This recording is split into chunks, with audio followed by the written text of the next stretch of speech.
है everyone, I welcome all of you to the Thinktube exam. तो last के days में किसी भी एग्जाम को क्रैक करने की जो स्ट्रैटेजी होती है उसमें दो चीज़ें बहुत ज़्यादा ज़रूरी होती है। नंबर वन, रिवीजन, उसके साथ मॉक टेस्ट काफ़ी ज़्यादा ज़रूरी होते हैं। मॉक टेस्ट से दो चीज़ें हो सकती है, एक तो आप एमसीक्यूज अटेम्प्ट करो, जितने ज़्यादा हो सके वो करो, उसके साथ आप फुल मॉक टेस्ट दे दो। अब फुल मॉक टेस्ट जब आप देंगे, यहाँ पे आपको एक चीज़ ज़रूर ध्यान में रखनी है कि मॉक टेस्ट का मतलब ये नहीं है या रिवीजन का मतलब ये नहीं है क्वेश्चंस को अटेम्प्ट करना, उनकी एक्सप्लेनेशंस को जानना भी काफ़ी ज़्यादा ज़रूरी है। तो मैं यहाँ पे आपका काम आसान करने के लिए ले आया हूँ आपके लिए यूपीएससी ईपीएफओ मॉक टेस्ट 1। यहाँ पे कुछ मॉक टेस्ट लाऊंगा। जब तक ये एग्ज़ाम नहीं हो जाता तब तक मैं और आप मिलकर इस एग्ज़ाम की तैयारी करते हैं, मॉक टेस्ट लगाते हैं, रिवीजन लगाते हैं, जो भी इंपॉर्टेंट चीज़ें अभी मैं लाने वाला हूँ आपके लिए, स्कीम्स लाने वाला हूँ, तो ये सब हम यहाँ पे देखेंगे। तो let's revise together, still we have time to improve our score. तो अभी हमारे पास टाइम है स्कोर को इम्प्रूव करने के लिए, तो चलिए स्टार्ट करते हैं। बट बिफोर वी बिगिन, आपका क्या स्कोर आता है लास्ट पे मुझे कमेंट सेक्शन में ज़रूर बताना। इसमें एक क्वेश्चन देखेंगे, उसके बाद उसकी एक्सप्लेनेशन भी हम यहीं पे देखेंगे, ओके। और वीडियो को लाइक ज़रूर करना, लाइक आपका काफ़ी ज़्यादा इंपॉर्टेंट है हमारी वीडियो के लिए, और चैनल को सब्सक्राइब भी ज़रूर करना। तो the first question is, consider the following statement.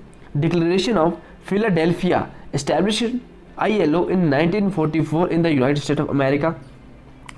In 1969, ILO received the Nobel Peace Prize for improving fraternity and peace among the nations, pursuing decent work and justice for the worker. Third, ILO was the first specialized agency of the United Nations. तो ये आपको correct बताना है कि क्या क्या correct है।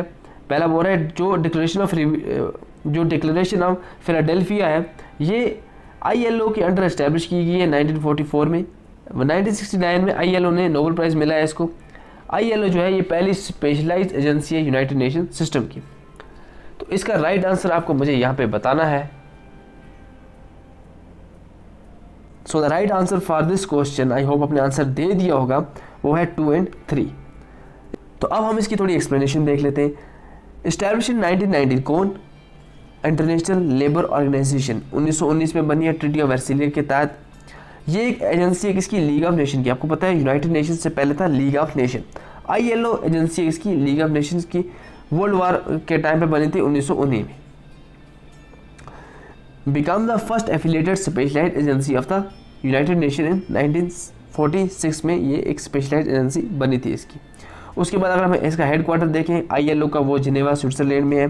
Founding mission क्या है इसका? सोशल जस्टिस करना, यूनिवर्सल और पीस के लिए सोशल जस्टिस को यहाँ पे प्रमोट करना, और प्रमोट करना इंटरनेशनली जो ह्यूमन और लेबर राइट्स हैं उनको प्रमोट करना। इसको नोबेल प्राइज़ मिला है 1969 में। ये इंपॉर्टेंट चीज़ें हैं किसके लिए? पीस के लिए, इम्प्रूव करना क्लासेस में, डिसेंट वर्क, टेक्निकल असिस्टेंस देना किसको? डेवलपिंग नेशंस को। तो आज ये प्रोवाइड करती है support in building of an ethical and protective framework for fair globalisation के लिए, कि क्या करती है? सपोर्ट करती है। जो डिक्लेरेशन ऑफ फिलाडेल्फिया है, ये 10 मई 1944 को इसको साइन किया गया था। Traditional objective of the international labour Organisation का जो ऑब्जेक्टिव है उसको क्या करता है? ये इंस्टेट करता है, यानी कि ये बताता है कि ILO का क्या क्या ऑब्जेक्टिव्स हैं, क्या क्या मकसद है। And then branched into 2 new directions में इसको ब्रांच किया गया। Central of human rights to social policy and need of the national economic planning. With the end of the World War in sight, it sought to adopt the guiding principle of the ILO to the new realities and to the new aspiration aroused by the hope। और simply कुछ भी नहीं, मतलब जब world war खत्म हो गया तो ये एक होप था कि ऐसा ऐसा होगा। The declaration focus on series of key principles। कुछ प्रिंसिपल्स हैं, इसमें हम प्रिंसिपल देख लेते हैं। क्या है कि लेबर जो है वो कमोडिटी नहीं है। फ्रीडम ऑफ एक्सप्रेशन और एसोसिएशन ये बहुत ज़रूरी है किसके लिए? लेबर के लिए। पॉवर्टी कहीं भी है वो एक डेंजर है प्रोस्पेरिटी को हर जगह पे। War against want requires unrelenting vigour for the promotion of common welfare. जितने भी ह्यूमन बीइंग है इर्रेस्पेक्टिव ऑफ रेस, क्रीड और सेक्स, उनको राइट है कि मटेरियल वेलबींग और स्पिरिचुअल डेवलपमेंट में वो अपना उसको परस्यू कर सकते हैं।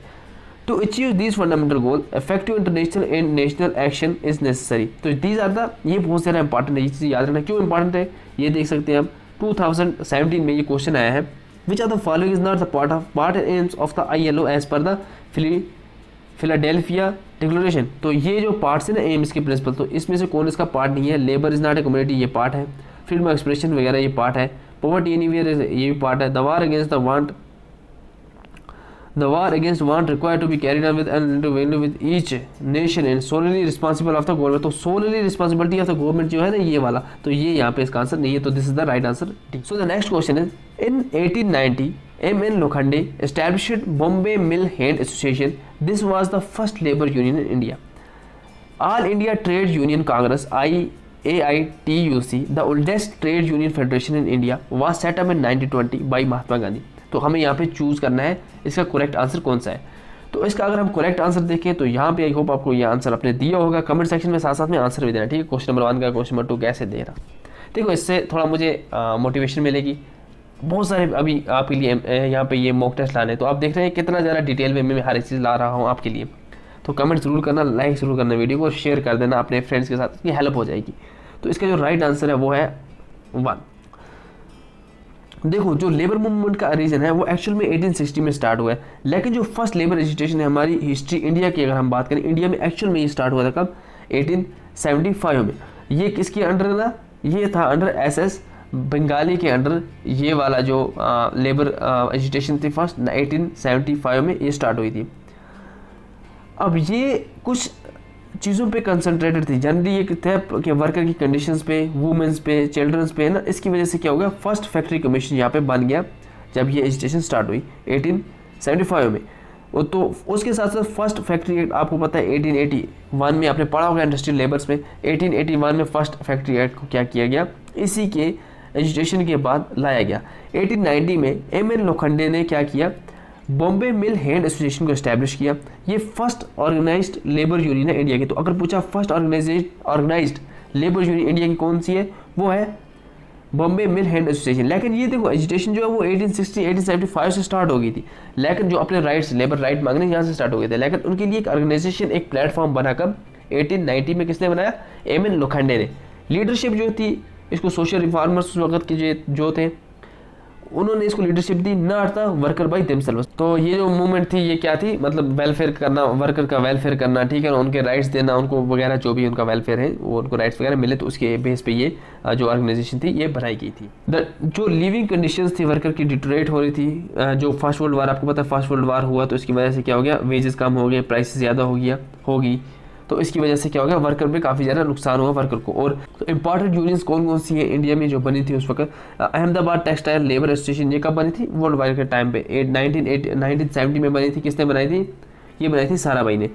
फिर all India postal and RMS association Madras labour union led by BP Wadia. All India trade union congress, ये oldest trade union federation India की, जो 1920 में बनी थी. इसको बनाया गया था लाला लाजपत राय, जोसेफ बप्टिस्ता, NM जोशी, दीवान चमन लाल, तो ये थे इसके फाउंडर. और लेकिन इसका जो फर्स्ट प्रेसिडेंट कौन था, वो था Lajpat Rai ji. What are the factor which influence the growth of movement and the factor that influence the growth of movement. वैसे मैंने आपको बताया वर्क की कंडीशन, वर्ल्ड वार बहुत ज़्यादा हो गया ना, फिर उसके बाद गांधीयन लीडरशिप, गांधीयन आइडियोलॉजी आ गई, ठीक है. तो ये रशियन रेवोल्यूशन वगैरह ये सब चीज़ें यहाँ पे. Shri dash is the father of the modern trade union movement in India. तो कौन है जो मॉडर्न ट्रेड यूनियन के फादर है इंडिया में, महात्मा गांधी, लाला लाजपत राय, NM जोशी, नारायण मेघाजी लोखंडे. तो मैंने आपको जैसे पहले बताया था कि इसका जो राइट आंसर है वो नारायण मेघाजी लोखंडे है. ऑलरेडी इन्होंने फर्स्ट जो एसोसिएशन थी वो बनाई थी, हमने अभी देखा. तो नारायण मेघाजी लोखंडे 1848-1897 तक थे. ये फादर ऑफ ट्रेड यूनियन है movement in India. Very very important question है ये.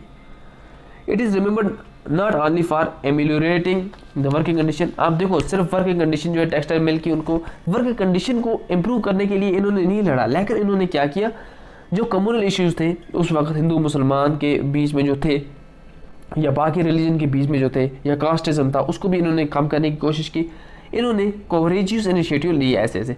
नारायण जो ये लोखंडे जी थे, ये एक कोलीग थे किसके, ज्योतिराव फुले जी के क्या थे, कोलीग थे. ज्योतिराव फुले क्या है, ये भी एक सोशल रिफॉर्मर है. आपने पढ़ा होगा फ्रीडम मूवमेंट में, हिस्ट्री में, इन्होंने क्या गुलामगिरी, ठीक है ना. तो और यहाँ पे क्या कास्ट केस अगेंस्ट उन्होंने काफ़ी ज़्यादा क्या किया था, एजुकेशन की थी. किसने, ज्योतिबाई फुले जी ने. इनकी बीवी थी Savitribai Phule. Lokhande is acclaimed as the father of trade union. जैसे मैंने आपको बताया 1880 ऑनवर्ड इन्होंने क्या किया, जो दीन बंधु था उसका मैनेजमेंट इन्होंने लिया, जो मुंबई से पब्लिश किया जाता था. ये एक वीकली था. तो इस वक्त इन्होंने अपनी जॉब भी छोड़ दी थी कॉटन की। तो ये सब इतना इम्पोर्टेंट, थोड़ा इसको मैं जूम कर देता हूँ। लोखंडे जी के साथ साथ फुले आल्सो मीटिंग टेक्सटाइल वर्कर की एड्रेस करते थे बॉम्बे में। तो ये सिग्निफिकेंट था क्योंकि फुले से पहले और उसके जो कोलीग्स थे कृष्णराव बालखेरे एंड लोखंडे, इन्होंने क्या किया, पेशेंट और वर्कर को ऑर्गेनाइज किया, लेकिन ऐसा कोई अटेम्प्ट नहीं इन्होंने बना पाए कि ताकि ये वर्कर्स की जो कंडीशंस है उनको क्या करें, सॉर्ट आउट कर सकें। तो उसीलिए लोखंडे ने क्या किया, Bombay mill hand association start की, जहाँ से क्या किया, हम इसको कहते हैं कि father of trade unions movement in India.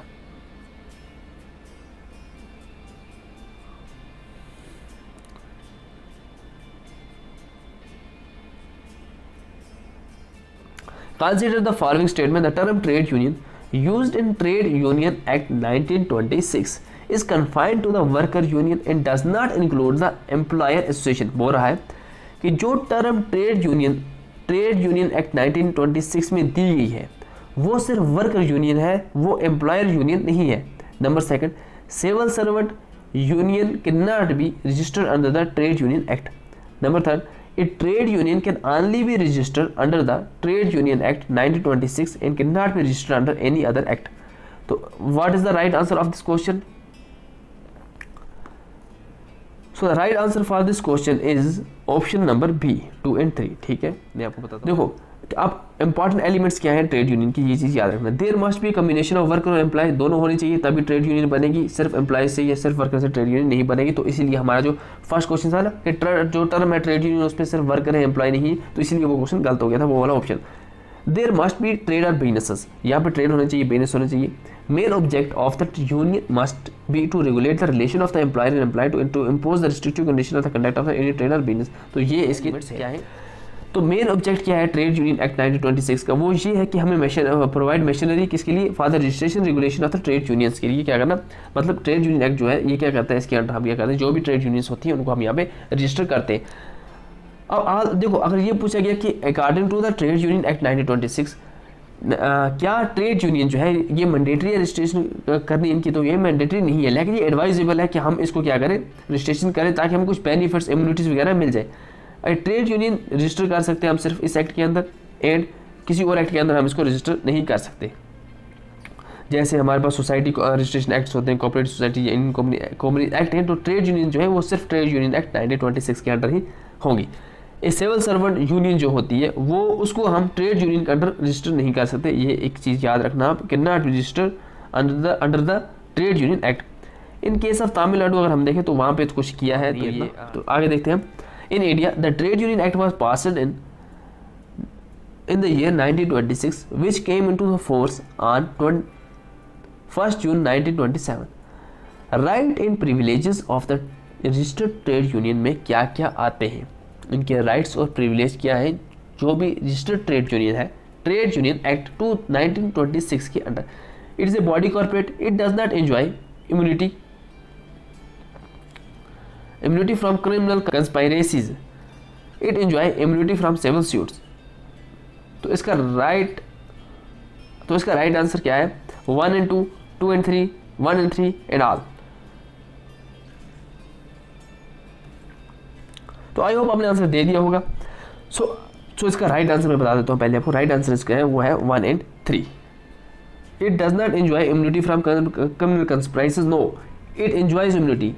ये जो है यहाँ पे जो भी ट्रेड यूनियन है उसको क्रिमिनल कंस्पिरेसीज जो होती है उससे इसको इम्यूनिटी मिली है, मतलब उससे इसको यहाँ पे सुरक्षा मिलती है। द एक्ट कंटेन, तो देखो ये जो एक्ट है इसमें राइट्स एंड लायबिलिटीज़ क्या है एक रजिस्टर्ड ट्रेड यूनियन की, वो इसमें डिटेल में बताई गई है। जैसे ट्रेड यूनियन जो है ये एक बॉडी कॉर्पोरेट है, ये सेपरेट फंड पॉलिटिकल पर्पस के लिए अलग से फंड रख सकती है। इस पर ये एंजॉय करते हैं immunity from the criminal conspiracies, ये इम्यूनिटी सिविल सूट से भी इसको इम्यूनिटी मिलती है। ये एक एग्रीमेंट होता है between the member of the registered trade union not to accept employment is valid if it has the right to amalgamate, यानी ये जोड़ना, टू फॉर्म लार्ज यूनियन, मतलब कुछ दो यूनियन को जोड़ के बड़ा यूनियन भी बना सकते हैं, ये भी इनका एक राइट है। Member of the union have a right to inspect books, ठीक है, बुक्स को इंस्पेक्ट कर सकते हैं। Any person who has attend the age of 15 year can become the member of the union. तो वेरी वेरी इंपॉर्टेंट, बहुत ज़्यादा important है ये वाला point. This approach of next question, this approach of the trade unionism is based on class collaboration rather than class conflict and struggle. This approach of a trade union is not only related to the material aspect but also moral and intellectual aspect। तो बोल रहा है कि ये कोई approach है, ये नीचे जो अप्रोच दी है ना आपको यहाँ पे, आपने पढ़ा होगा लेबर यूनियन में, या जो आपने इंडस्ट्रियल रिलेशन पढ़ी थी, rebellion theory, revolutionary theory, evolutionary theory, Gandhian approach. तो ये बोल रहा है ये कोई अप्रोच है जो हमें ये बताती है कि ये क्लास कोलैबोरेशन के बेस पे है और नॉट सिर्फ मटेरियल एस्पेक्ट, यानी कि तनख्वाह वगैरह की बात ही नहीं करता, बाकी मॉरल और इंटेलेक्चुअल एस्पेक्ट भी क्या है ये बात करता है। तो इसका राइट आंसर क्या है? इसका जो राइट आंसर है वो है गांधीयन अप्रोच। तो गांधीयन अप्रोच जो है ट्रेड यूनियन की, वो किसके बेस पे, मैं इसको थोड़ा जूम करता हूँ ताकि आपको अच्छे से दिखे। हाँ, सो गांधीयन अप्रोच जो है ट्रेड यूनियनिज्म की, वो क्लास कोलैबोरेशन पे है, ताकि क्या हो, डिफरेंट क्लास के लोग जो है वो एक साथ मिलकर क्या करें, काम करें। यहाँ पे इसको हम बोलते हैं क्लास कोलैबोरेशन। तो idea to take the worker due share capitalist by reform and self consciousness among the worker led to emergence of trade unionism. The Gandhian approach of the trade unionism is not only related to the material aspect but also moral and intellectual aspect। तो ये चीज़ें हम यहाँ से पढ़ लें, इनका screenshot उठा लें या इसके छोटे छोटे नोट्स बना लें, जो आपको जब आपने नहीं पढ़ा उसके आप note. Recognise this approach of the industrial relation, ये कोई अप्रोच है नीचे दी गई, ठीक है ना, ये पैरा दिया है। अब मुझे बताओ इसको पढ़ के कि कौन सी अप्रोच जो है ये दर्शा दी है यहाँ पे। Industrial relation are essential politicised in part of the class struggle. Approach is primarily oriented toward the historical development of the power relation between the capital and labour. यानी इंडस्ट्रियल रिलेशन जो है ये एक पॉलिटिसाइज होती है, मतलब politics भी होती है और कुछ politicise in part of struggle, class struggle यहाँ पे होती है, ठीक है। अप्रोच इज प्राइमरली ओरिएंटेड किसकी तरफ होती है, historical development of power relation between the capital and labour के दरमियान क्या पावर रिलेशन वहाँ पे हम डेवलप कर सकते हैं। इस अप्रोच में industrial relation is equated with the power struggle. यहाँ पे इंडस्ट्रियल रिलेशन जो है वो एक पावर स्ट्रगल के साथ क्या किया गया है, उसको बराबर मतलब बताया गया उसके साथ साथ। The price payable for the labour is determined by the confrontation between the conflicting interest. मतलब क्या प्राइस मिलेगी लेबर को, वो डिपेंड करता है कि कितने ज़्यादा वो यहाँ पे कन्फ्रंटेशन कितनी हो, कितने हड़तालें वगैरह करेंगे। तो इसका जो राइट आंसर है वो है, तो आप बताएं क्या राइट आंसर है, क्या इसका प्लूरलिस्टिक अप्रोच है, social action approach, human relation approach, Marxist approach. तो इसका राइट आंसर जो है वो है यहाँ पे मार्क्सिस्ट अप्रोच। तो अगर आप कार्ल मार्क्स की बात करें तो मार्क्सिस्ट अप्रोच अगर हम बात करें, the class conflict analysis of industrial relation drivers importance from the Marxist social thinking and interpretation. Marxism is essentially a method of social inquiry into the power relationship of the society in a way of interpreting social reality.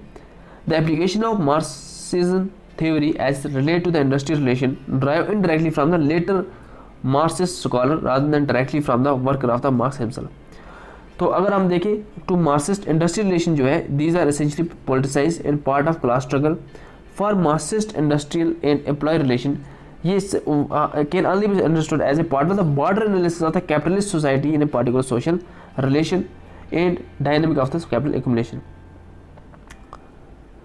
जैसे marks ने खुद कहा है, the mode of production in material life determine the general characteristics of the social, political and spiritual process of the life. अब Marxist approach जो है ये primarily oriented है किसकी तरफ, toward the historical development of the power relationship between the capital and labour, जैसे हमने पहले बताया। इस अप्रोच में इंडस्ट्रियल रिलेशन जो है वो पावर स्ट्रगल के साथ इक्वेट है। कैपिटलिस्ट ओनरशिप ऑफ इंटरप्राइजेस जो पूरा वहाँ पे लिखा था वही पैरा यहाँ पे दिया है मैंने उठा के। Industrial unionism, next question. Industrial unionism contrast with craft unionism and prove to be the stronger because, क्यों है स्ट्रॉन्गर, क्यों है, बोल रहा है कि इंडस्ट्रियल यूनियनिज्म जो है कंट्रास्ट विद क्राफ्ट यूनियनिज्म और ये स्ट्रॉन्गर है। बोल रहा है इंडस्ट्रियल यूनियनिज्म जो है ये स्ट्रॉन्गर है, क्यों है, labour union is based on the conception of solidarity of labour, it includes all types of worker, it organise worker along lines of their specific trades. तो इसका राइट आंसर क्या है, 1 and 2, 2 and 3, 1 and 3 and all. तो इसका जो right answer है वो है 1 and 2, ठीक है। It organise worker along the lines of specific trade, it's not the right answer. What is industrial unionism? Industrial unionism इसे लेबर ऑर्गेनाइज मेथड होता है, एक ऐसा मेथड होता है जहाँ पे लेबर यूनियन को ऑर्गेनाइज किया जाता है, जिसकी वजह से जिसके ज़रिए जितने भी वर्कर होते हैं एक सेम इंडस्ट्री में वो एक यूनियन पे हम उनको रखते हैं, उनके स्किल ट्रेड को छोड़ के।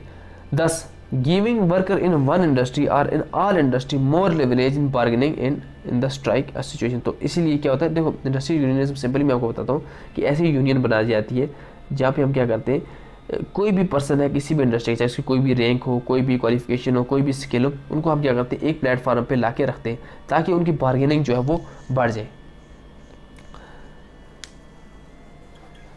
तो इससे क्या होता है, unity and solidarity many associations slogan वगैरह, मतलब यूनिटी एंड सॉलिडारिटी यहाँ पे बढ़ती है। Industrial unionism contrast with craft unionism which organise. Craft unionism क्या होता है, on the lines of specific trade. Craft unionism जो है ये स्पेसिफिक ट्रेड के बेस पे है। क्वेश्चन क्या था हमारा कि इट ऑर्गेनाइज, हम वहाँ पे क्वेश्चन था कि industrial unionism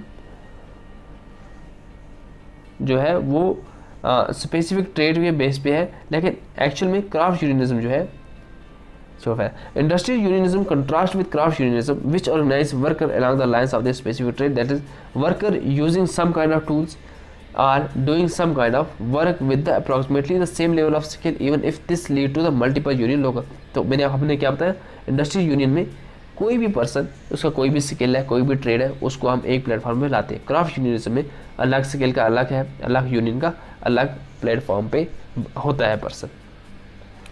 so the craft unionist क्या एडवोकेट करते हैं, ये एडवोकेट करते हैं यहाँ पे एक्सक्लूसिव ग्रुप्स हो किसके, स्किल्ड वर्कर्स के या वर्कर्स शेयरिंग पार्टिकुलर ट्रेड, मतलब एक ही पर्सन के एक ही पार्टिकुलर फील्ड के पर्सन यहाँ पे होते हैं बस। What is gig economy. तो नेक्स्ट क्वेश्चन इज हो रहा है कि एक्चुअल में मुझे बताओ कि गिग इकॉनमी क्या होती है। In economy where service sector contribute more than 50% to the GDP।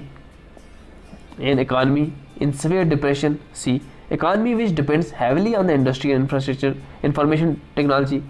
In this economy, part number D, temporary flexible jobs are commonplace and companies tend to hire independent contract and freelancer instead of full time employee. तो इसका right answer अब मुझे पता है, आपको आता होगा, very बहुत ही क्या है, बहुत ही ईजी है। गिग इकॉनमी यानी जैसे हमारे पास स्वैगी हो गया, ठीक है ना, स्वैगी होता है, जोमेटो होते हैं, ठीक है ना, ओला वगैरह उसके ड्राइवर होते हैं। ऐसे गिग इकॉनमी वो इकॉनमी होती है जहाँ पे हम वर्कर को पार्ट टाइम बेस पे हायर करते हैं, ठीक है ना, पार्ट टाइम बेस पे हायर करते हैं कि ये डिलीवरी अगर आप इतनी डिलीवरी करोगे दिन में तो इतनी डिलीवरी का आपको इतना मिलेगा, कोई फिक्स यहाँ पे इनकम नहीं होती है इनकी, तो इसको हम बोलते हैं गिग इकॉनमी। तो ये ऐसे इकॉनमी है, एक टेम्परेरी फ्लेक्सिबल जॉब्स होती है जहाँ पे इंडिपेंडेंट कंट्रैक्ट होता है इस कंपनीज के साथ। तो gig economy is a free market system जहाँ पे टेम्परेरी पोजीशन जो होती है वो कॉमन्स होती है, मतलब क्या होता है टेम्परेरी तौर पे हम क्या करते हैं उनको रखते हैं बाकियों को। तो ये आप पढ़ लेना, ये काफ़ी ज़्यादा इंपॉर्टेंट है, क्योंकि ऐसा हो कि आपको कुछ यहाँ पे डाल दें ये इनमें से कोई भी point. Which of these labour laws enacted by the central government where the central government has a sole responsibility of enforce. बोल रहा है कि कौन से लेबर लॉज हैं जो सिर्फ सेंट्रल गवर्नमेंट ने इनेक्ट किए हैं और जो इनको इन्फोर्समेंट है, इनको लागू करने की भी रिस्पॉन्सिबिलिटी किसके पास है, सेंट्रल गवर्नमेंट के पास है। तो कौन कौन से लॉज हैं यहाँ पे मुझे आप ये बताएंगे। EPF एक्ट है, माइन एक्ट है, factory act, trade union act, ESI act है। आई होप ये सब आपने पढ़े होंगे एक्सेस में। तो इसका जो राइट आंसर है वो है part number C, 1, 2 and 5, 1, 2 and 5। तो कौन कौन से ऐसे एक्ट हैं जो इनेक्ट करता है central government where the central government को sole responsibility of the enforcement के लिए, ये हम देख लेते हैं। देखो ये हमारे पास एम्प्लॉय प्रोविडेंट ये फंड वाला एक्ट है, माइन एक्ट है, ESI एक्ट है, डॉक वर्कर एक्ट है, BD worker welfare cess act है, cine worker welfare fund act है। तो ये कुछ एक्ट है जिनको सेंट्रल गवर्नमेंट इनेक्ट भी करती है और उनको लागू भी वही करती है। यहाँ पे कुछ एक्ट हमारे पास ऐसे हैं जो सेंट्रल गवर्नमेंट इनेक्ट करती है लेकिन स्टेट गवर्नमेंट इसको क्या करती है, लागू करती है। Factories act 1948, motor transportation act, plantation worker act, trade union act, worker men's compensation act, bonded labour act, ठीक है। तो ये चीज़ें जो है। Which of these is not in the 5 functional type of unionism identified by the Robert Hoxie. Robert Hoxie के मुताबिक कौन सा इनमें से जो 5 टाइप रॉबर्ट हॉक्सी ने आइडेंटिफाई किए हैं यूनियनिज्म के वो ये नहीं है। Business unionism, predatory unionism, revolutionary unionism और मार्क्सिस्ट यूनियनिज्म। तो इसका right answer option D is the right answer for this question. Marxist unionism जो है वो इसका राइट आंसर है। प्रोफेसर हॉक्सी फाइंड 5 डिस्टिंक्ट, इन्होंने 5 ऐसी फंक्शनल टाइप्स ऑफ यूनियनिज्म को ढूंढा है। जैसे हमारे मानते हैं पहला हमारे पास बिजनेस यूनियनिज्म है। बिजनेस यूनियनिज्म का मतलब क्या है कि जो वेजेस सिस्टम है, जो वेज सिस्टम है एक ऑर्गेनाइजेशन में या एक यूनियन में, उसको एज इट एक्सेप्ट कर लेने को हम बोलते हैं business unionism. The second is uplift unionism, accept along with the wage system the whole existing social order.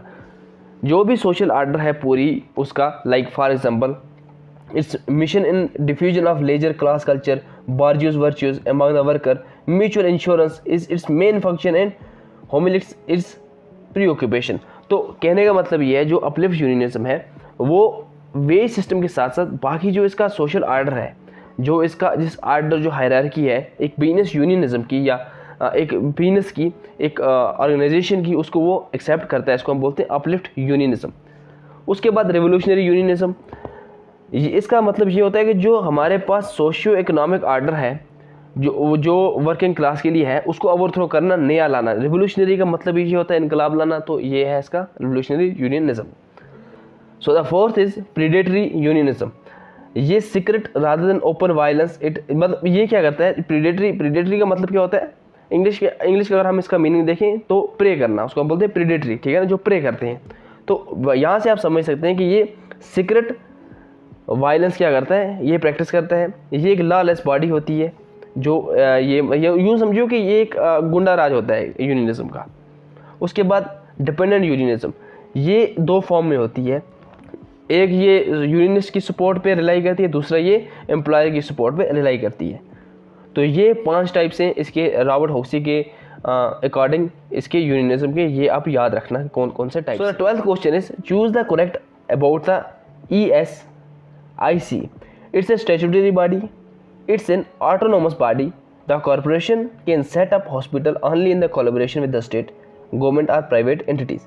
1, 2, 1, 3, 2 and 3 all. तो इसका राइट आंसर क्या होगा मुझे कमेंट सेक्शन में ज़रूर बताना। लास्ट पे आपका क्या स्कोर होता है वो भी मुझे यहाँ पे बताना और वीडियो को लाइक ज़रूर करना। सो इसका राइट आंसर जो है 1 and 2 है। ESIC क्या होता है, एम्प्लॉयज स्टेट इंश्योरेंस कॉर्पोरेशन होती है, जो एम्प्लॉयज स्टेट इंश्योरेंस एक्ट 1948 के अंदर बनाई गई है। ये एक ऑटोनोमस कॉर्पोरेशन है जो ministry of labour and employment government of India के अंडर आती है। ये बहुत इंपॉर्टेंट चीज़ है, ये पूछेंगे कि ये किसके अंडर आती है। तो ये एक लीगल एंटिटी है, लीगल यानी कि लॉ के अकॉर्डिंग बनी है, लॉ के तौर पे।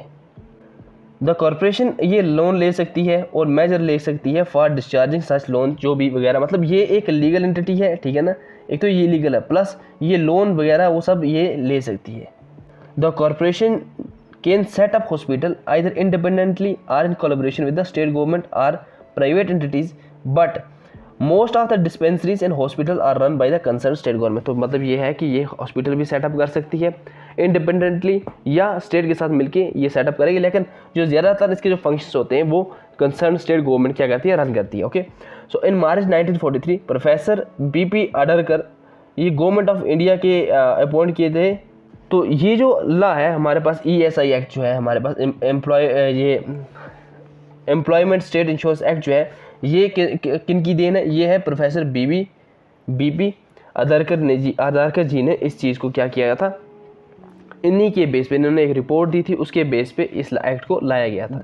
The key change in the maternity benefit act 2017, जो मैटरनिटी बेनिफिट एक्ट है उसमें क्या की चेंज है, day care facilities now mandatory for the employers with more than 50 employees 500 employees, recognition of the right of in adopting mother end of A commissioning mother, जो वो mother जो मतलब बच्चे को दूध वगैरह पिलाती है, for the first time who may claim paid maternity leave for the 12 day. Simple मैं आपको ये बताता हूँ, बोल रहा है कि क्या क्या चेंज आई है। जो सेकंड ऑप्शन है वो ये कहता है कि जो अडॉप्टिंग मदर, अगर कोई मदर है किसी बच्चे को अडॉप्ट कर लेती है और या उसको दूध वगैरह पिलाती है, तो उसको भी यहाँ पे 12 दिन की वीक की छुट्टी मिलेगी कि नहीं मिलेगी। Increased paid maternity leave from 12 week to 26 week for women employees unless they have 2 or more surviving children, जब तक ना उसको 2 या 2 से ज़्यादा सर्वाइविंग चिल्ड्रन ना हो तब तक वो क्या वो 12 से 26 वीक तक की छुट्टी ले सकती है, ये पूछ रहे हैं यहाँ पे। ओके, सो इसका राइट आंसर क्या है मुझे कमेंट सेक्शन में बताएंगे। सो इसका जो राइट आंसर है वो है 2 and 3। देखो ये जो अमेंडमेंट थी 2017 की, इसने क्या किया है 12 से 26 वीक तक यहाँ पे जो मैटरनिटी है वो वुमेन एम्प्लॉय के लिए इंक्रीज़ करती है। जो अडॉप्टिंग मदर है, अगर किसी माँ ने बच्चे को अडॉप्ट किया तो उसको भी 12 वीक तक की छुट्टी मिल सकती है। यहाँ पे ए वर्क फ्रॉम होम ऑप्शन जो है, ये बेनिफिट यहाँ पे इसको मिल सकता है। अगर जब इसकी जो मैटरनिटी लीव्स एक्सपायर हो जाएगी ना, उसके बाद ये वर्क फ्रॉम होम भी कर सकती है जो वुमेन है। देन इफेक्टिव एज ऑन 1 जुलाई 2017 से ये जो है इफेक्टिव हो रहा है। और हाँ देखो, ये जो है ये मैंडेटरी है किसके लिए, ऐसी इस्टेब्लिशमेंट के लिए जिसमें 50 या 50 से ज़्यादा एम्प्लॉय हो। तो वहाँ पे क्या था 500, लेकिन नहीं 500 नहीं, यहाँ पे आपको बताता हूँ, यहाँ पे क्या था 500 एम्प्लॉय, ठीक है ना, ये इसके लिए 500 नहीं है। तो यहाँ पे कितना है 50 या 50 से ज़्यादा एम्प्लॉय जिस भी ऑर्गेनाइजेशन में वो इस एक्ट के अंदर आती है। So now the question number 14 is the ILO यानी international labour organisation governing body has identified 8 fundamental conventions covering subject that are considered to the fundamental principle and right of work.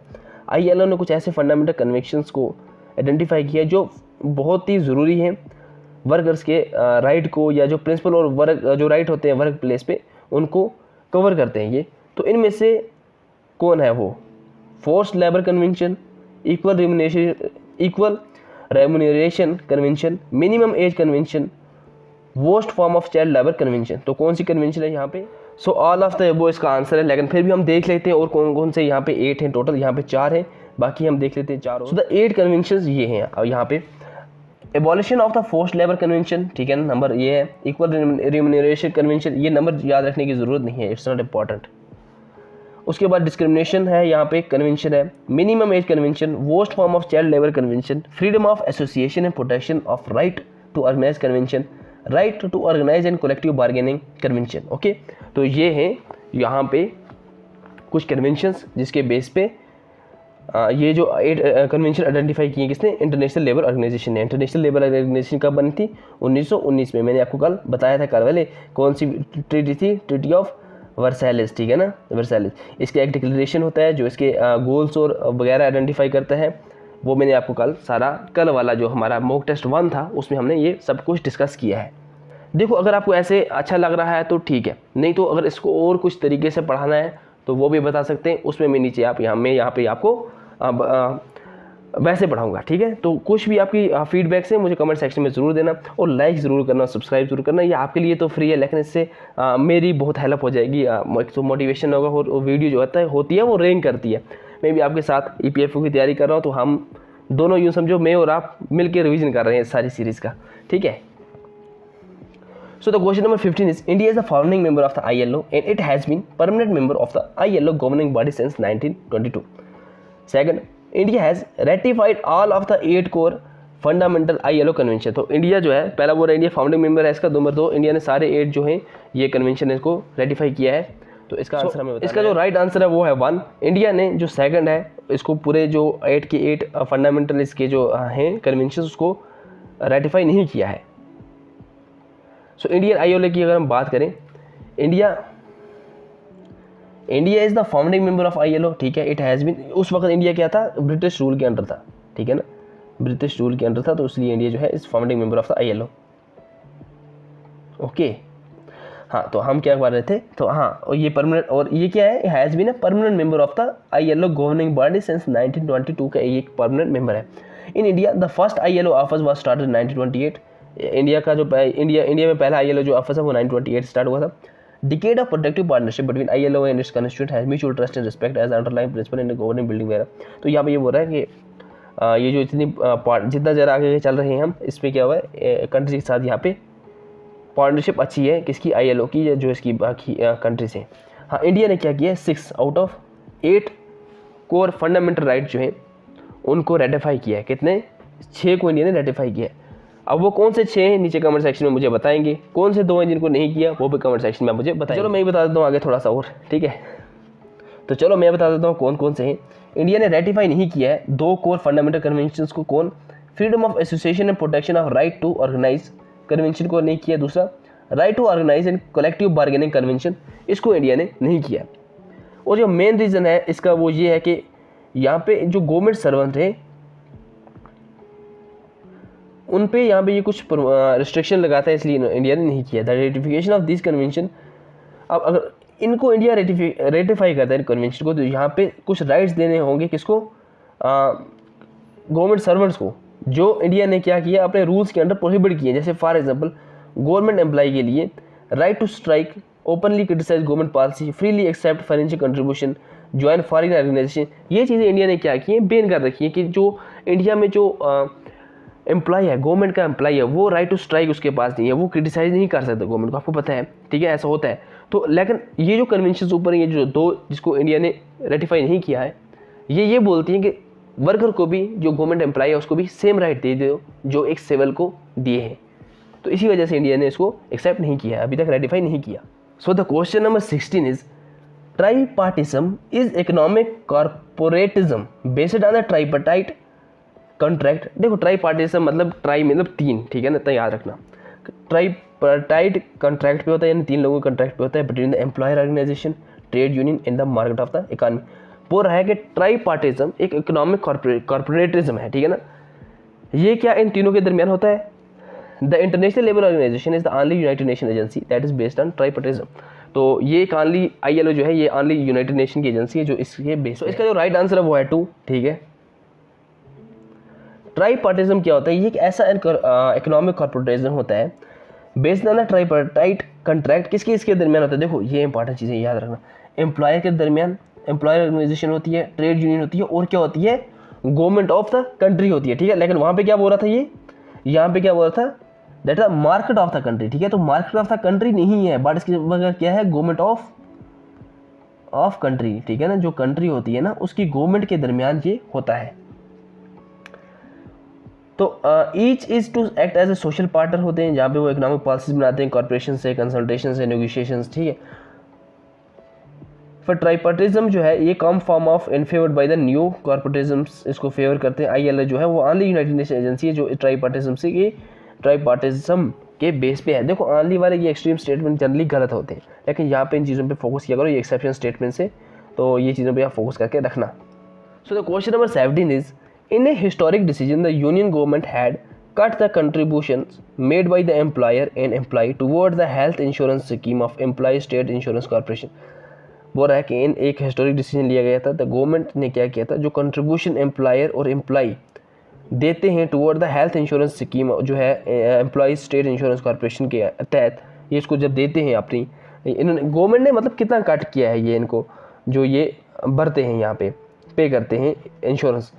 Total contribution has been cut to -% from the current इतना %। तो ये 4% से cut करके, ठीक है ना, 4% तक ले गए हैं। 6 पॉइंट पहले कितना था, 6.5% था, अब कितना है, 4%। एम्प्लॉय स्टेट इंश्योरेंस स्कीम जो है ये कंट्रीब्यूटरी है नेचर, ठीक है ना। यहाँ पे मतलब अगर कोई भी एम्प्लॉय इसमें अकाउंट खोलता है तो उसको कंट्रीब्यूशन यहाँ पे देना होता है, तो इसका मतलब है कंट्रीब्यूटरी है नेचर। जितने भी एम्प्लॉयज़ होते हैं फैक्ट्री में, एक्ट में, एस्टेब्लिशमेंट में, उनको क्या होना है, यहाँ पे इंश्योर करना है जो भी अमाउंट है इस एक्ट के अकॉर्डिंग। कंट्रीब्यूशन जो है कॉर्पोरेशन को दी जाती है in respect of employ shall compromise employ contribution होती है, और employ contribution at a specified rate भी दी जाती है। Rate are revise time to time, ये रिवाइज की जाती है। कलेक्शन ऑफ कंट्रीब्यूशन क्या है, the employer is liable to pay his contribution in respect of every employ. तो यहाँ पे कौन, एम्प्लॉयर जो है वो हर एक एम्प्लॉय के बेस पे यहाँ पे क्या करेगा, पे करेगा। तो किस में, कहाँ पे करेगा, ये करेगा स्टेट बैंक ऑफ इंडिया में इसके अकाउंट्स खुलेंगे। Question number 18, so the question number 18 is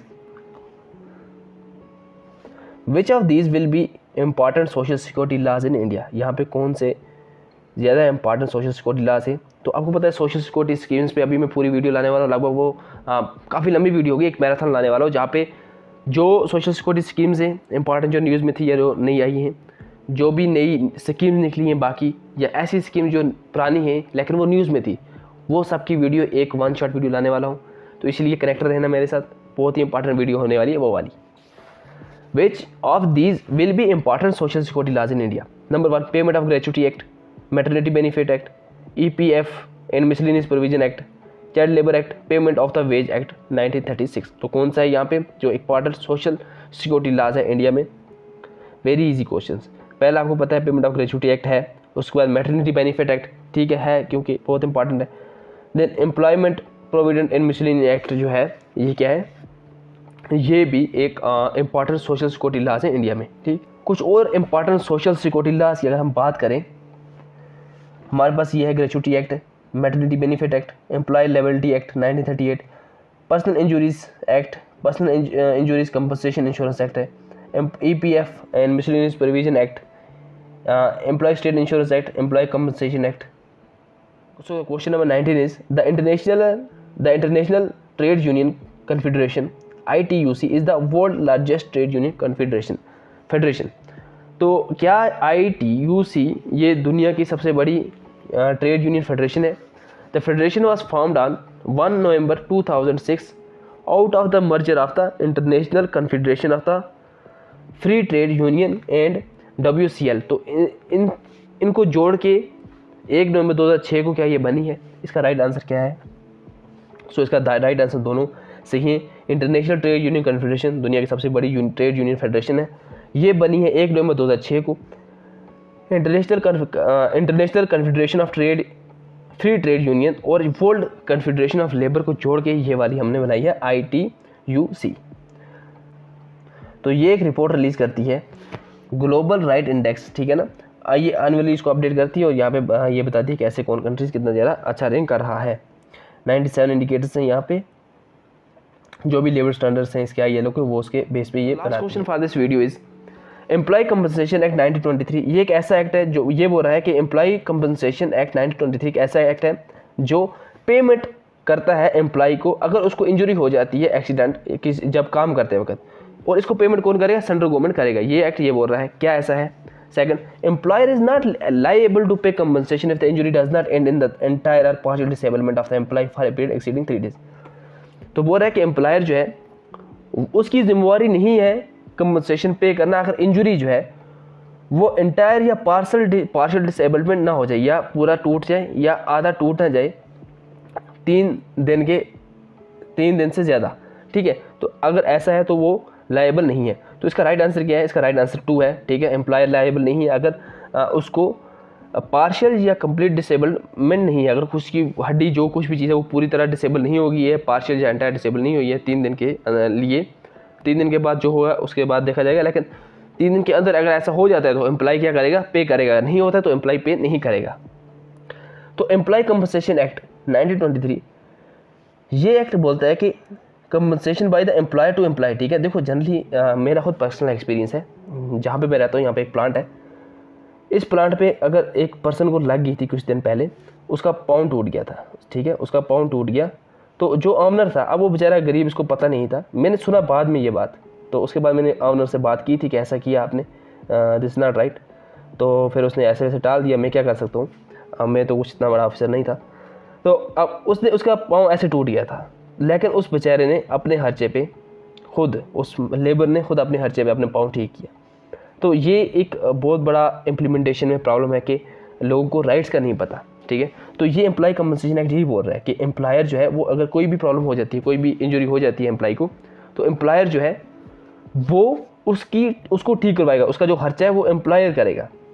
employ compensation act 1923 के according. Earlier this act was known as workman compensation act 1923 when the employer is not liable to. अब ये बोल रहा है कि एम्प्लॉयर कब लायबल नहीं है कंपनसेशन पे करने की? अगर injury does not end in the entire or partial disablement of the employ for a period exceeding 3 days. अगर injury not leading to death or partial total disablement is caused by accident which is directly attributed to employ having, ये वगैरह आप ये पढ़ लेना, ये इतना ज़्यादा नहीं है, लेकिन ये समझो कि थोड़ा ये चीज़ें ऊपर से देखना ज़रूरी है. ये यहाँ से भी क्वेश्चन आ सकते हैं नीचे से. इसका जो 21 क्वेश्चन नंबर है वो ये कहता है कि employ compensation act 1923 provide for the compensation to an employ who dies or suffer partial or total disablement due to accident on or off duty. बोल रहा है क्या एम्प्लॉय कंपनसेशन एक्ट ये कहता है कि कंपनसेशन किसी भी एम्प्लॉय को मिलेगी अगर वो मर जाता है या उसको पार्शियल या टोटल डिसेबलमेंट हो जाती है एक्सीडेंट की वजह से, ड्यूटी ऑन या ऑफ ड्यूटी. देखो वर्ड्स को समझो, वर्ड्स को यहाँ पे केयरफुली रीड करना है आपको. मैं बताऊंगा क्यों, अभी बताऊंगा. An employee cannot complain compensation under the act if he or she is already entitled to the compensation from the ESIC. तो इसका राइट आंसर क्या है? इसका राइट आंसर बी है. 1 क्यों नहीं है? क्योंकि यहाँ पे आप देख सकते हैं, मैंने आपको बोला था ना कि वर्ड्स को समझना. वर्ड्स को समझने का मतलब क्या होता है? Dies or suffer partial or total disablement due to accident on or off duty, ये सिर्फ ऑन ड्यूटी है, ऑफ ड्यूटी यहाँ पे नहीं है। जो एम्प्लॉय कंपनसेशन एक्ट है, अगर कोई पर्सन वो ड्यूटी पे नहीं है लेकिन बाहर कहीं जाके उसको एक्सीडेंट हो जाता है या कुछ भी हो जाता है, तो यहाँ पे क्या कहाँ से एम्प्लॉयर देगा इसको कंपनसेशन। तो ये कॉमन सेंस वाली बात है, इजी क्वेश्चन था, बहुत ईजी। इसका थोड़ा हम एक्सप्लेनेशन देख लेते हैं। Central government has changed the amount of wages to the consider of the calculation of the, कितनी कंपनसेशन देनी है उसके अंडर यहाँ पे चेंज किया कुछ, ये नोटिफिकेशन निकाली थी इन्होंने 30 जनवरी 2020 को, इसलिए ये इंपॉर्टेंट हो सकता है क्योंकि उसके बाद अभी एग्जाम हो रहा है। Amount of wages considered previously for the calculation of compensation was 8000 था, नाउ जो है अब 15000 दिया जाएगा, ठीक है ना। और ये किसके under, ministry of labour employment, आपको पता है। और हाँ ये है बिफोर 2010 ये जो कंपनसेशन एक्ट है उसको वर्कमैन कंपनसेशन एक्ट कहते थे, ये मैंने कल आपको बढ़ाया था, पहली वाली वीडियो में मैंने बताया था। It provide for the compensation to the employ who dies or suffer partial disablement due to accident on duty, ठीक है, एक्सीडेंट ऑन ड्यूटी है, not off duty.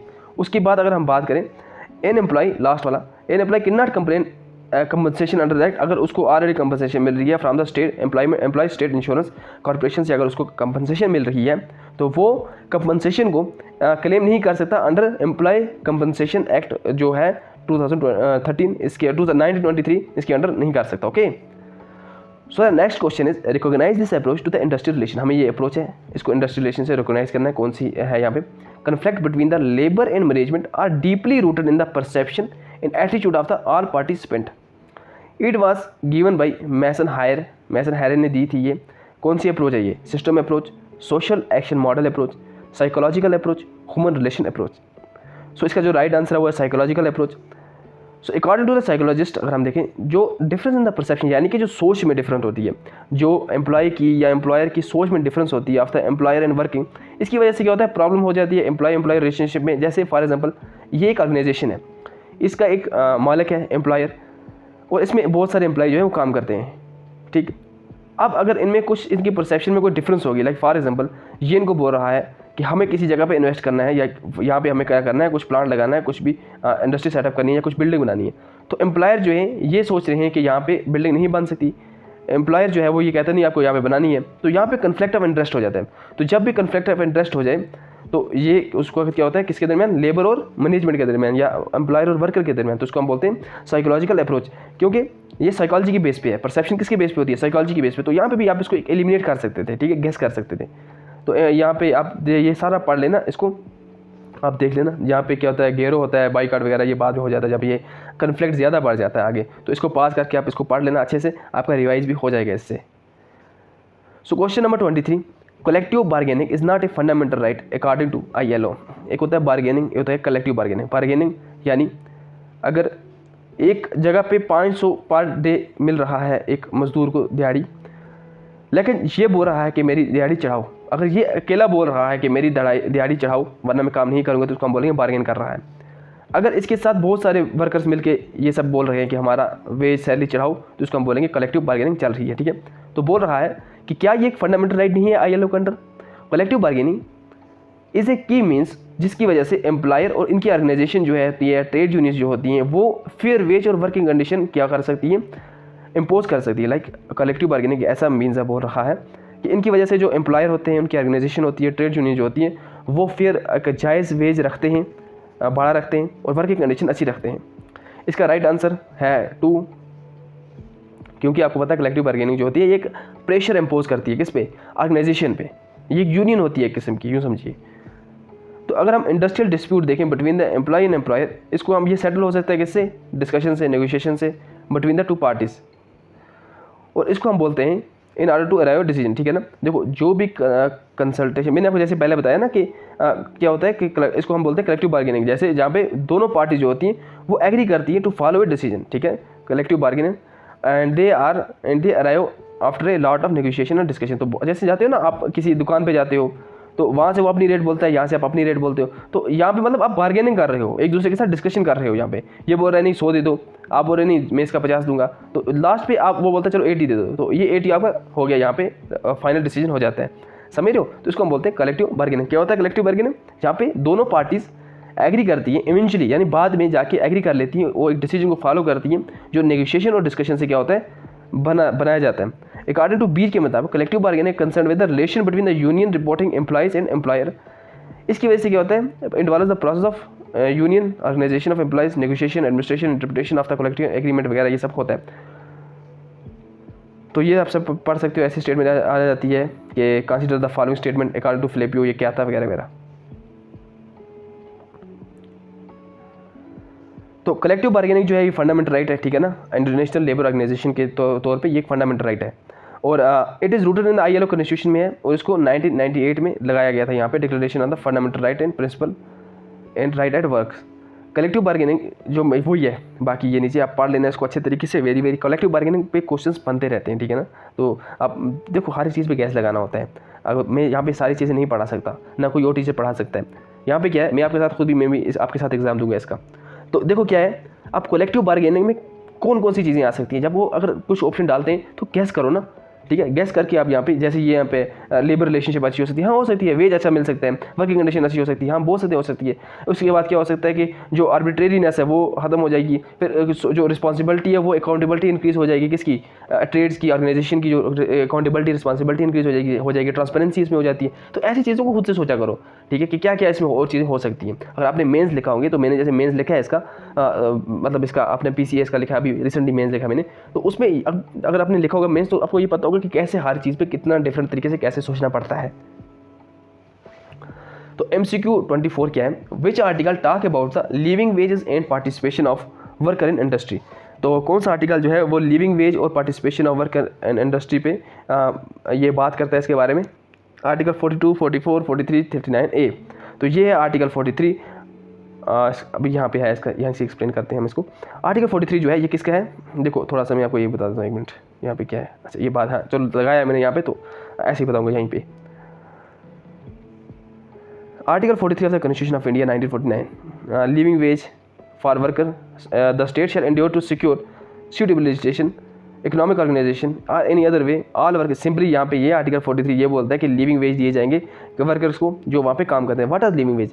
Living wage ये होता है जैसे आपका इन्फ्लेशन एडजस्टेड वेज, सिंपली अगर मैं बोलूँ ये होता है inflation adjusted wage, inflation adjusted wage. अब इसका क्या मतलब है, देखो जैसे अगर जैसे इन्फ्लेशन बढ़ती है तो गवर्नमेंट क्या लगाती है, TA लगाती है, DA यानी डे अलाउंस वगैरह ये लगाती है, ठीक है। तो ये इसको हम बोलते हैं आर्टिकल 43 के अंदर ये लिविंग वेज है, मतलब ऐसे वेज हों जो आपकी सिचुएशन या इकोनॉमिक सिचुएशन को देख के रखे जाएं, ठीक है ना। आर्टिकल 43A जो है ये इंसर्ट किया था कॉन्स्टिट्यूशन में, आर्टिकल 43A जो है ये इंसर्ट किया था कॉन्स्टिट्यूशन में बाई कौन सा 97 अमेंडमेंट एक्ट 2011, ठीक है ना, 97, ठीक है 1997, ओके, अमेंडमेंट एक्ट किया था। तो उसके बाद अगर हम देखें यहाँ पे तो बस ये लिखा है, ये आप इसको खुद पढ़ लेना खुद से।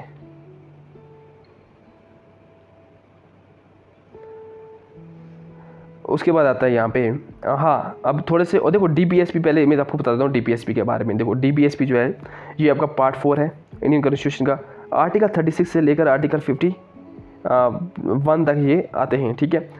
DPSP जो है ये क्या है, these are the rules and regulations हैं या कुछ गाइडिंग प्रिंसिपल हैं, क्या है, these are the guiding principles हैं जिनको स्टेट जो है जिनको स्टेट को फॉलो करना है। लाइक फॉर एग्जांपल यहाँ पे ये लिखा है कि आर्टिकल 37 जैसे ये लिखा है कि application of the principle content in this part, मतलब यहाँ पे कॉन्स्टिट्यूशन की अगर हम बात करें वहाँ पे ऐसा लिखा है कि स्टेट अगर कोई भी लॉ बनाती है तो उसको इनको मद्देनज़र रख के इसके बेस में लॉ बनाना है। उसके साथ यहाँ पे ये लिखा है कि अगर, और यहाँ ये these are not non enforceable, ठीक है ना, these are non enforceable but very important for the governance of the country, country की गवर्नेंस के लिए काफ़ी ज़्यादा इंपॉर्टेंट है, लेकिन इन्फोर्सेबल नहीं है the court of law like the unlike the जो फंडामेंटल राइट है वैसे, ठीक है। और उसके बाद यहाँ पे आप ये पढ़ सकते हैं कितने सारे ये हैं, ठीक है, 36, 37, 38 आप यहाँ पे देख सकते हैं। और ये 40 इंपॉर्टेंट है, विलेज पंचायत यहाँ पे आती है। फिर आपका जो लिविंग वेज है वो 43 आता है, ये राइट टू वर्क एजुकेशन 41 आता है। देन 43A है हमारे पास participation of work in the management of industry, ठीक है ना, इंडस्ट्री के मैनेजमेंट में वर्कर का पार्टिसिपेशन, ये 43A है, ये 97 अमेंडमेंट एक्ट से लाया गया था, आपको पता है, मैंने अभी बताया आपको। 43B promotion of cooperative society, ये भी उसी अमेंडमेंट से लाया गया था। फिर 44 वेरी इंपॉर्टेंट, इसको पढ़ के जाना, इस पर MCQ बन सकता है, यूनिफॉर्म सिविल कोड के जो मैरिज है, एडॉप्शन है, मेंटेनेंस है, इस पर एक ही कानून होगा जिसको हम बोलते हैं यूनिफॉर्म सिविल कोड। फिर अर्ली चाइल्डहुड केयर वगैरह, education economic interest of schedule caste, schedule backward class वगैरह। 47 duty of state to raise the level of nutrition, जैसे हमारा मिड डे मील वगैरह आया है यहाँ पे। Organisation of agriculture and animal husbandry, ठीक है ना। और उसके वजह से ये नेशनल लियो स्टॉक मिशन है, गूगल मिशन है, तो ये सब मिशन इसके अंडर आ रहे हैं 48 के अंडर। उसके बाद हम देखें 48A है हमारे पास, protection and improvement of environment and safeguard of the forest and wildlife, तो ये भी इंपॉर्टेंट है यहाँ पे। देन उसके बाद हम देखें 49 है, 50 है, separation of judiciary for executive, ठीक है, ये हमारा फेडरल स्ट्रक्चर जो है यहाँ पे उसको क्या करता है, दर्शाता है। फेडरल स्ट्रक्चर जो है ये बेसिक स्ट्रक्चर ऑफ कॉन्स्टिट्यूशन है, ये चीज़ भी याद रखना। तो उसके बाद promotion of international peace and security, तो ये सब है। उसके बाद 25 question, structural unemployment reflect the fact that it takes time for the people to find and settle into new jobs that they feel are appropriate for them in their skill set। बोल रहा है कि structural unemployment वो unemployment होती है जहाँ पे जो अनएम्प्लॉयड लोग होते हैं उनको टाइम लगता है जॉब ढूंढने में और वहाँ पे सेटल होने में, क्योंकि उनके जो स्किल सेट है उसके हिसाब से वो अपना जॉब ढूंढते हैं और उनको जल्दी मिलता नहीं है ना, तो फिर उसका वो वेट करते हैं। जब वो वेट करते हैं जिस टाइम पे, उसका वो हम बोलते हैं अनएम्प्लॉयमेंट वो हो गए। क्या ऐसा है? दूसरा पूछ रहा है कि frictional unemployment is when the number of jobs available in an industry are not sufficient enough to provide jobs to all the person who are interested in working or qualified in work to that industry। so right answer इसका क्या है? वो है none of the above, दोनों नहीं है। क्यों? मैं आपको बताता हूँ। अगर हम बात करें फ्रिक्शनल अनएम्प्लॉयमेंट की, इसका ये क्या बोलते हैं, ये reflect to the fact that it takes time for the people to find and settle, तो ये इंटरचेंज किया गया है, ठीक है ना। फ्रिक्शनल अनएम्प्लॉयमेंट क्या होता है? ऐसी एम्प्लॉयमेंट होती है जब लोगों को वक्त लगता है जॉब ढूंढने में और सेटल होने में नई जॉब में, जो उनको लगता है कि ये हमारे लिए अप्रोप्रिएट है उनके स्किल सेट की वजह से। टेक्नोलॉजी का advancement often reduce the frictional unemployment. For example internet search engine have reduced the cost of and time associated with the locating unemployment in personal selection. Like for example इस वक्त एक person ने कुछ software engineer है, ठीक है ना, उसको कुछ जॉब चाहिए सॉफ्टवेयर के रिलेटेड, लेकिन पहले क्या था, वो बैठकर उस जॉब का वेट करेगा, उसके बाद उसको जॉब मिलेगी। आज ये इंटरनेट जो सर्च इंजन है इससे वो ढूंढ कर जॉब ज्वाइन कर सकते हैं, तो फ्रिक्शनल अनएम्प्लॉयमेंट काफ़ी हद तक कम हो गई है। स्ट्रक्चरल अनएम्प्लॉयमेंट वो अनएम्प्लॉयमेंट होती है, इसको पहले बताता हूँ, जो गवर्नमेंट की जो पॉलिसीज है उसकी वजह से हो जाती है। लाइक फॉर एग्जांपल गवर्नमेंट में इंफ्रास्ट्रक्चर नहीं है इतना कि वो एम्प्लॉयमेंट ले सके। लाइक फॉर एग्जांपल देखो, number of jobs available in industry are not sufficient enough to provide jobs to all the person who are interested in the working are qualified to work in that industry। This can be due to the change in the industry prevalent country or because wage for the industry are too high, causing people to want to supply their labor to that industry। तो समझ आइए आपको? ऐसा है। Natural rate of unemployment also known as full employment, this is the summation of frictional and, ये frictional और देखो natural rate of unemployment ये किसका है? दोनों का जोड़ है। किसका? फ्रिक्शनल और स्ट्रक्चरल अनएम्प्लॉयमेंट का जोड़ है। तो ये आप पढ़ लेना, इसको एग्जाम में आ सकता है ऐसा। 26 क्वेश्चन नंबर 26 बोलता है कि which of these are the extra moral welfare facilities according to ILO committee. Occupation safety, pension, provident fund, creches, कौन है यहाँ पे? तो ये है 2 and 3, यानी पेंशन और प्रोविडेंट फंड है। तो ये फैसिलिटीज है कुछ। देखो, the committee of export on the welfare facility for industrial worker set up by ILO 1963 में इसको किया था। तो इन्होंने क्या किया, दो जो ये वेलफेयर सर्विस है इसको 2 ग्रुप में डिवाइड किया। With in the precinct of the establishment, यानी कि एस्टेब्लिशमेंट के अंदर, फिर एस्टेब्लिशमेंट के बाहर। एक होता है इंट्रा मुरल welfare communities with in the precincts, जैसे यहाँ पे था हम ना, हमारा यहाँ पे ये एक्स्ट्रा म्यूरल था, यानी आउटसाइड था, उसके आउटसाइड में क्या था, ठीक है। तो अगर आपको ये पता है एक्स्ट्रा म्यूरल क्या होता है, इंट्रा म्यूरल क्या था, तो इस आंसर का जवाब आप दे सकते हैं। कैसे, मैं बताता हूँ। जैसे इसका आंसर क्या था, 2 and 3, पेंशन और प्रोविडेंट फंड। अब ये कब दिया जाता है? ये तब दिया जाता है तब पर्सन ऑर्गेनाइजेशन को छोड़ देता है। अब सेफ्टी कब दी जाएगी? जब उसमें काम करता है तभी दी जाएगी ना, क्रिंचेस यानी डेली वेजेस वगैरह जो भी होता है, तो ये कब दिया जाएगा? जब उसमें काम करता है। तो इसीलिए अगर आपको इतना पता है तो ये याद रखो, इंट्रा मुरल क्या होता है, विद इन द, ठीक है, तो यहाँ पे ये सर्विस मिल सकती है। एक्स्ट्रा मुरल क्या होता है, आउटसाइड, इंश्योरेंस वगैरह, वो फंड वगैरह जो भी हो वो वहाँ पे मिलते हैं।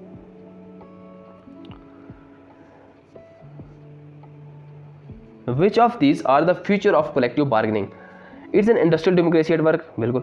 It's a complementary and not competitive process. It is a tripartite process. It's a continuous process। तो ये है 1, 2, 4 इंडस्ट्रियल डेमोक्रेसी ऑफ वर्क, जैसे मैंने आपको बताया था। देखो, जहाँ भी लोगों की इन्वॉल्वमेंट हो जाती है किसी भी चीज़ में, उसको हम डेमोक्रेसी बोलते हैं। तो उसके बाद it's a complementary and not a competitive process, then it's a continuous process. Collective bargaining जो होती है इसमें 2 पार्टीज होती हैं, जैसे मैंने आपको बताया, और उसका एंड नहीं होता है with one agreement based on the principle of industrial democracy, not a competitive process. Labour and management do not cooperate with negotiation the some aspect. It is also ये कम्प्लीमेंट्री प्रोसेस है, जहाँ पे each party होती है उसको एक दूसरे का थोड़ा थोड़ा मानना पड़ता है, ठीक है ना, कम्पिटिटिव नहीं है। जैसे फॉर एग्जाम्पल मैं आपको बताता हूँ, ऐसा नहीं हो सकता अगर बार्गेनिंग हो कि एक ही पर्सन की बात मान जाए। यहाँ पे सब पर्सन की बात को देख के उसमें एवरेज बात निकाली जाती है। जैसे आपने बोला 100 दूंगा, उसने बोला 50 दूंगा, आपने बोला 50 में लूँगा ये शर्ट, दुकान वाला बोलता है 100 में लूँगा, लेकिन लास्ट पे आपका क्या आ जाता है 80 फाइनल रेट। तो ये मसला ऐसे होता है, ठीक है। ये जस्ट मैंने एग्जांपल दी, कभी आपको 50 में भी दे सकता है, तो ऐसा नहीं बोलेंगे नहीं सर आपने बोला कि 50 में देगा, तो ऐसा नहीं है, वो दे सकता है, उसका डिपेंड करता है उस पर कितना उसको फ़ायदा मिल रहा है। Which article of the constitution of India reflect industrial democracy, जैसे मैंने आपको बताया इंडस्ट्रियल डेमोक्रेसी कौन सा रिफ्लेक्ट करता है, अभी हमने देखा ये, तो 43A का 43A क्या था, ये 97 अमेंडमेंट से आया था, जहाँ पे मैनेजमेंट ऑफ द इंडस्ट्री, ठीक है ना, इंडस्ट्री के मैनेजमेंट में वर्कर को शामिल करना है, वर्कर को इंक्लूड करना है, उसको हम बोलते हैं ये, ठीक है। तो इंडस्ट्रियल डेमोक्रेसी क्या है, एक ऐसा अरेंजमेंट है जहाँ पे वर्कर को इन्वॉल्व किया जाता है डिसीजन मेकिंग में, share responsibility authority of the workplace, perspective management organisational design work का ये सब है, आप देख सकते हैं आर्टिकल 43 क्या बोलता है। उसके बाद ये इंसर्ट किया था 97 कॉन्स्टिट्यूशन अमेंडमेंट एक्ट 2011 से, इसके साथ एक और था 43B जो है ये किया था, ये है कोऑपरेटिव सोसाइटी। ये चीज़ें याद रखो, ये काफ़ी इंपॉर्टेंट है। और हाँ, इसके साथ मैं लाने वाला हूँ आपके लिए, इसका जो नेक्स्ट आएगा वो आएगा जो स्कीम्स पे एक वीडियो लाने वाला हूँ, ठीक है। वो जब आप ये देख रहे होंगे शायद तब ये चढ़ जाएगी, ठीक है। वो वीडियो में अपलोड बन गई है, उसको बस अपलोड लगाया है हमने, वो अभी चढ़ गई होगी, तो वो भी देखना। वेरी वेरी इंपॉर्टेंट, काफ़ी ज़्यादा इंपॉर्टेंट वीडियो, जहाँ पे जितनी भी इस साल की स्कीम्स थी या कुछ पुरानी स्कीम्स थी जो न्यूज़ में थी, जो नई स्कीम्स आई हैं स्टेट की सेंटर की, हर तरह की कम से कम उसमें मैंने लगभग कम से कम यूँ समझो 80-90 स्कीम्स मैंने उसमें डिस्कस किए, इंपॉर्टेंट। और मुझे गारंटी है कि EPFO या कोई भी एग्जाम अगर आप दे रहे हैं तो उसके लिए इंपॉर्टेंट, हर एग्जाम के लिए वो वाला वीडियो जो है काफ़ी ज़्यादा इंपॉर्टेंट, तो उसको आप देखना बहुत अच्छे से, उसको मैंने अच्छे से एक्सप्लेन किया है। Which approach of the industrial relation was developed by JP Dunlop ने कौन सी अप्रोच को क्या बोल रहे हैं डेवलप किया था? Marxist approach, system approach, Oxford approach, none. यह है सिस्टम अप्रोच। और व्हाट इज सिस्टम अप्रोच? इन्होंने सिस्टम थ्योरी दी थी of the industrial relation year 1958 में। He believe that every human being belongs to the continuous but independent social system culture which is responsible for forming his or her action behaviour and role. ये बोलते हैं कि जो भी human beings हैं वो एक इंडिपेंडेंट कंटिन्यू और इंडिपेंडेंट सोशल सिस्टम कल्चर का पार्ट होते हैं, जिसमें वो रिस्पॉन्सिबल हैं अपने एक्शंस के लिए, बिहेवियर के लिए, रोल के लिए, समझ रहे हो। ये 3 सेट ऑफ डिफरेंट वेरिएबल्स पे है एक्टर सेंस में, ठीक है ना। वी मीन दैट इंडिविजुअल या पार्टी जो भी इसमें इन्वॉल्व होती हैं, उसके बाद कंटेक्स्ट होता है जो टास्क वगैरह परफॉर्म करते हैं, आइडियोलॉजी होती है, मेंटालिटी बिलीफ्स उनके, ठीक है। तो ये इक्वेशन है इनकी R=F=ATMPI based on the variable, ये है। तो इसको आप पढ़ लेना थोड़ा अच्छे से। एक्टर्स कौन कौन से होते हैं सिस्टम में? मैनेजर होता है, वर्कर होता है, रिप्रेजेंटेटिव होती हैं और गवर्नमेंट एजेंसीज होती हैं। 30. Which approach of the industrial relation is this? It is also called Oxford approach. It was given by Flanders. It gives importance to the different and robust subgroups. तो कौन सी approach है यहाँ पे? ये है प्लूरलिस्टिक अप्रोच। ओके, देखो मैं अब जब यहाँ पे ये बता रहा हूँ तो इसके साथ साथ आपको देखना यूनिटी अप्रोच क्या होती है, ह्यूमन रिलेशन अप्रोच क्या होती है। ये जो आपके नोट्स हैं उनको रिवाइज कर लेना। यहाँ पे अभी इतना टाइम नहीं है कि इतना सारा रिवाइज कर पाए हम। ओके, तो इसको हम बोलते हैं ऑक्सफोर्ड अप्रोच। ये 1970 में दी थी फ्लैंडर ने। अब इसमें क्या आता है, ये बताता है कि जो मैनेजमेंट होती है वो जो ट्रेड यूनियंस होती हैं ये दोनों डिफरेंट है और रोबोस्ट सब ग्रुप्स हैं जो एक दूसरे के साथ मिलकर यूनिवर्सली फॉर्म होते हैं, मतलब एक ही ऑर्गेनाइजेशन की फॉर्म होती हैं। और इन्होंने भी बोला कि कलेक्टिव बार्गेनिंग जो है वो एक काफ़ी यूज़फुल टेक्निक है कोई भी कन्फ्लिक्ट को रिजॉल्व करने के लिए। ये कुछ नीचे हाईलाइट किए हैं अप्रोच क्या क्या है यहाँ पे। Mediation between the management trade union get recognised external agent of settlement. तो ये सब आप पढ़ लेना।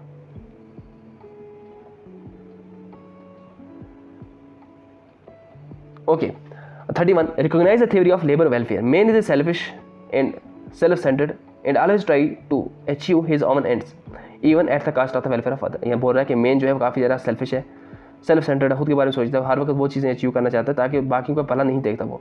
ए minimum standard of welfare is necessary for the labour. तो एक मिनिमम स्टैंडर्ड ज़रूरी है किसके लिए? लेबर के लिए। तो ये क्या है? थ्योरी ऑफ लेबर वेलफेयर के बारे में बोलता है। कौन सी थ्योरी है ये? Placating theory, policy theory, religious theory, philanthropic theory. तो ये कौन सी है? Police theory, not policy but police theory. Police theory is based on the continuous that the minimum standard होनी चाहिए किसके लिए? वेलफेयर के लिए और लेबर्स के लिए, ताकि लेबर को ज़्यादा एक्सप्लॉइट ना किया जाए किसी भी इंडस्ट्री में या किसी भी ऑर्गेनाइजेशन में, ठीक है। ये बोलती है कि मेन जो है वो सेल्फिश है, सेल्फ सेंटर्ड है और वो अपने फ़ायदे के लिए हर एक काम करता है। अगर वेल्थ या अथॉरिटी या दोनों हेल्प करेंगे उसको एडवांटेजेस पोजीशन में, तो उसको वो अपने एडवांटेज के लिए यूज़ करेगा। मतलब वेल्थ को, अथॉरिटी को, कोई भी चीज़ अगर उसको अपने फ़ायदा दे रही है तो उसको वो यूज़ करेगा। According to this theory owner and manager of the industrial जो होते हैं वो ऐसी उसको एक्सप्लोटेशन की अपॉर्चुनिटी ढूंढते रहते हैं वो। क्योंकि मैं काफ़ी ज़्यादा कुछ ये चीज़ें देखी हैं, ये बिल्कुल बहुत ही इंपॉर्टेंट थ्योरी है। अगर हम रियल लाइफ की बात करें, ये ह्यूमन का नेचर है कि वो हमेशा अपने फ़ायदे के लिए काम करता है। खासकर अगर हम कॉर्पोरेट बॉडी की बात करें तो वहाँ पे वर्कर का जो थोड़ा ये है कि काफ़ी कम उनको दिया जाता है। बहुत कम ऐसे कॉर्पोरेट्स हैं जहाँ पे जो सीरियसली में कॉर्पोरेट सोशल रिस्पॉन्सिबिलिटी को क्या करते हैं, अपनाते हैं। तो अगर आप इसके लिए कॉर्पोरेट सोशल रिस्पॉन्सिबिलिटी को देख लेना इंटरव्यू के लिए, तो ये सब है, यहाँ पे देख लेना आप इसको। 32 recognise this theory of the labour welfare. The industrialist are employer hold the total industrial state properties and profit.